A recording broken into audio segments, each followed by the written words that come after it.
Talaga pong matagal namin pinaghandaan, matagal namin pinag-ipunan. Ang masasabi lang namin kay Ineng, basta maging responsable ka sa regalo namin ni Daddy. Talagang ito, parang ako ay tagapagpalakas lang ng loob sa asawa ko dahil kanya naman lahat ang budget.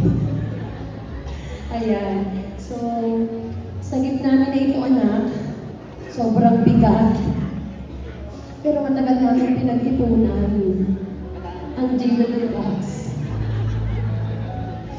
Okay. Basta, anak, maging responsable ka sa paggamit nito. Ayan.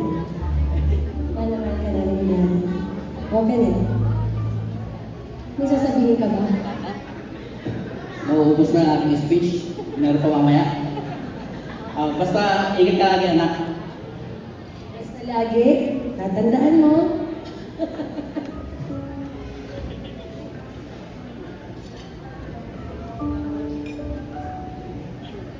The one in the jewelry box is a key. Isang sasakyan ito na pupuntahan nating lahat sa labas ang iniregalo ng mag-asawa. Along with that is a fireworks display that we shall all witness. Ladies and gentlemen, sa labas. Asan yung ilaw?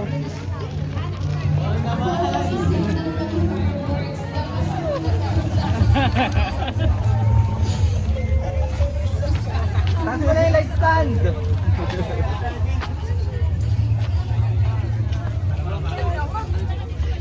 Dito ka sa unahan.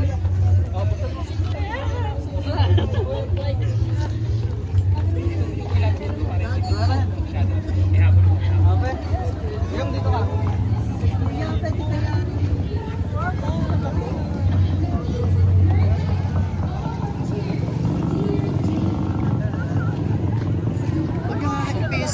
Sa slipod sa bigyan lang ng pera.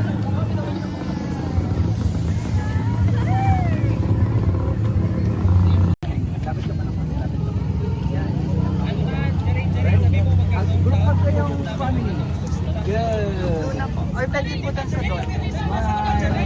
Diska kayo na dati ito. Wait lang. Wait lang.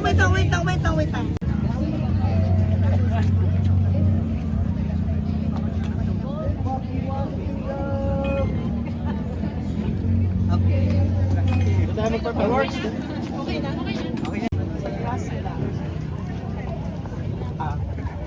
Pwede po tayo sa semento po. Yung tama nyo lang po dun sa glass way po ay sa unahan po niya. For the fireworks display na po tayo. Diyan na lang po kayo sa semento. Nasa likod ko man po ito.